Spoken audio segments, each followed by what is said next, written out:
Mendy, également, il est de la FASEC Cabral, UCAD. Le professeur Dominique Mendy du CESTI, que la plupart des journalistes connaissent pour avoir fait la formation au CESTI.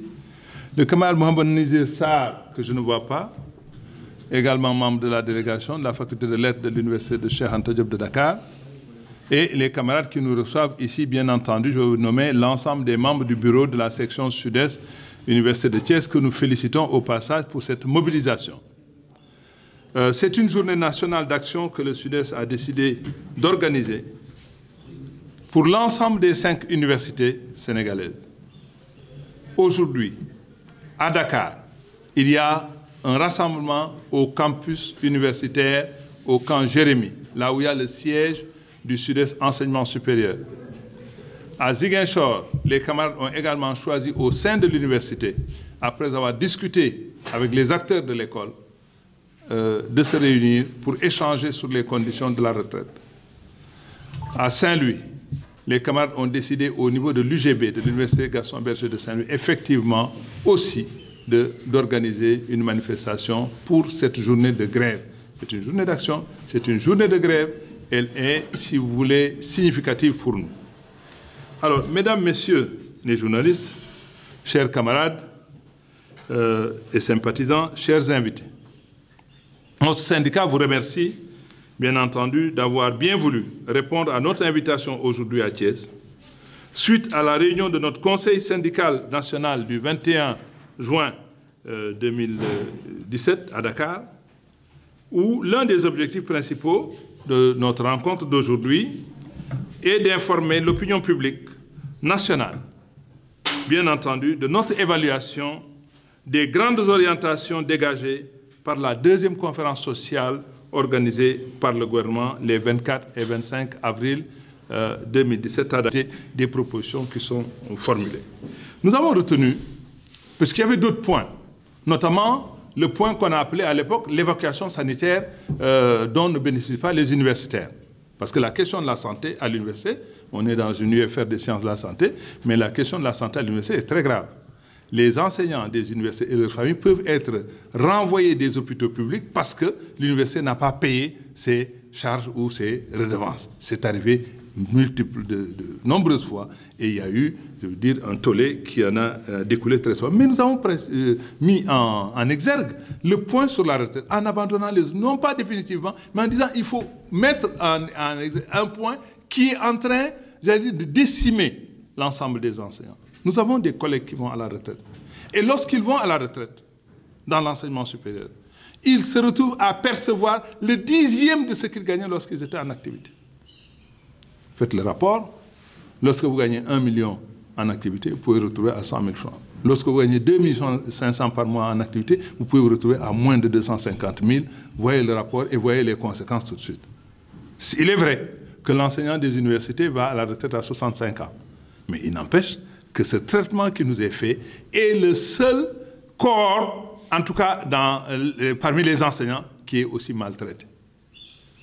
Dans les autres ordres d'enseignement, les enseignants qui vont à la retraite se trouvent avec une portion de leur salaire en activité qui est beaucoup plus confortable que lorsque vous êtes universitaire. Ce qui, bien entendu, pose un problème très grave pour ceux qu'on considère comme étant, j'allais dire, la fleur. Lorsqu'on regarde le système éducatif, l'université est quand même au sommet. Donc, le respect du savoir, le respect de ceux qui contribuent à la formation, je crois, commence par le respect de leurs droits. Et il n'y a pas de droit, je crois, reconnu, lorsque des enseignants en activité peuvent, lorsqu'ils partent à la retraite, se trouvent brutalement catapultés, parce que c'est le mot, dans un versant complètement misérable. Alors, il se trouve que des enseignants arrivés à la retraite, parfois, ont même des difficultés pour payer le loyer ou ont des difficultés pour payer la dépense quotidienne. Lorsque, par exemple, comme je le dis, vous gagnez un salaire qui peut être confortable et qu'à la retraite, vous vous retrouvez dans une condition de misère où vous avez même des retards de paiement des factures d'électricité et d'eau et risquez de vous faire couper par ces sociétés-là qui, évidemment, n'ont pas de cœur, mais elles ont raison dans le... Alors, pour charger le gouvernement, non seulement nous avons fait ces rencontres-là en septembre 2015, mais le 11 novembre 2015, pour donner quelques dates, le 30 novembre 2015 et le 28 juin 2016 ont été des dates de négociation avec le gouvernement. À l'époque, il était prévu une conférence sociale qui devait régler ces problèmes-là, et le gouvernement s'était engagé, à travers le ministre de l'Enseignement supérieur et les collaborateurs des autres ministères, à apporter le traitement qu'il faut pour que l'enseignant du supérieur qui va à la retraite puisse gagner environ 85% du salaire qu'il gagnait en activité. Évidemment, cela est resté sans suite. La proposition donc d'aller vers la conférence sociale avait été retenue par l'ensemble des acteurs du système, aussi bien les syndicats que les enseignants tout court, mais aussi par les partenaires, le gouvernement. Et on s'est retrouvé finalement, cette conférence sociale qui était prévue en 2016, juillet 2016, n'a eu lieu qu'en avril 2017, c'est celle que j'évoquais tout à l'heure, la deuxième conférence sociale. Et qu'est-ce qu'il en est sorti? La conférence sociale n'a prévu comme mode de réparation qu'une chose, c'est des versements complémentaires ou supplémentaires ou des adhésions à des caisses complémentaires de retraite. Ce qui veut dire que la question n'est toujours pas réglée dans le principe lorsque l'individu détermine par lui-même ce qu'il va cotiser à part pour pouvoir avoir une retraite confortable. Ce n'est pas la solution que nous demandons aux students. Nous demandons un traitement public qui permette à l'enseignant, lorsqu'il va à la retraite, de pouvoir effectivement être à l'aise, continuer à être honoré dans la dignité du traitement qui lui est réservé. Alors, dans les propositions que nous avons, nous, envoyées au gouvernement, je peux les résumer et les rappeler. À la suite de la conférence sociale, nous avons dit que nous rejetions la proposition du gouvernement d'une retraite complémentaire fondée uniquement sur le choix libre de l'enseignant d'y adhérer ou non. Le Sud-Est est pour une solution statutaire publique qui assure une retraite décente aux enseignants. Deuxièmement, le Sud-Est propose la mise en place immédiate d'un plan Marshall de recrutement d'enseignants-chercheurs et de chercheurs sur des postes permanents et non pas prendre des besoins à la tâche réglés par des vacataires.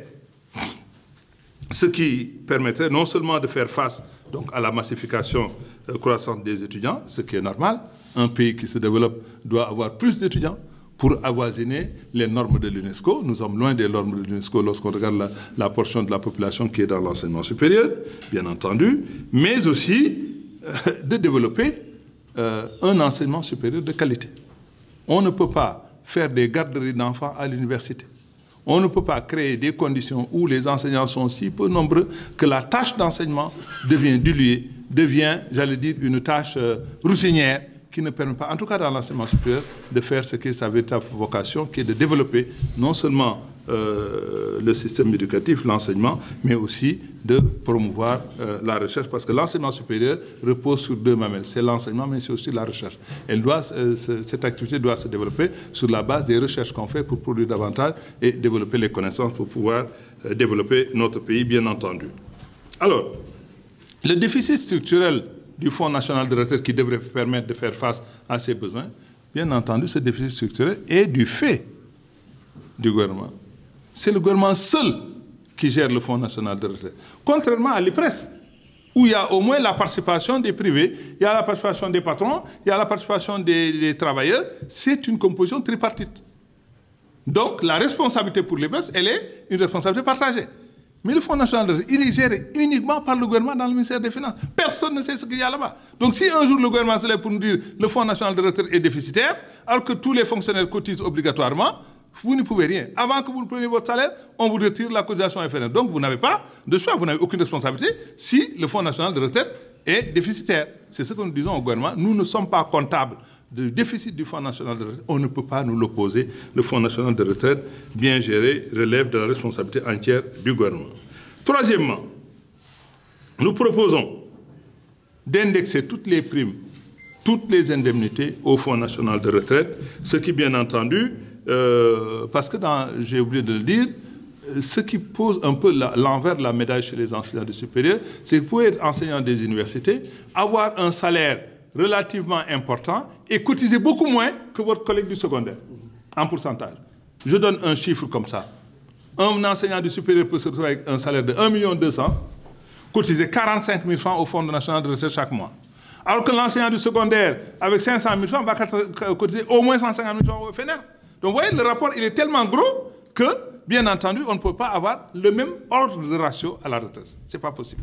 Mais ce qui le fait, c'est parce que la plupart des gains obtenus par l'enseignant supérieur à la fin du mois, ce sont des gains qui sont gonflés par des indemnités.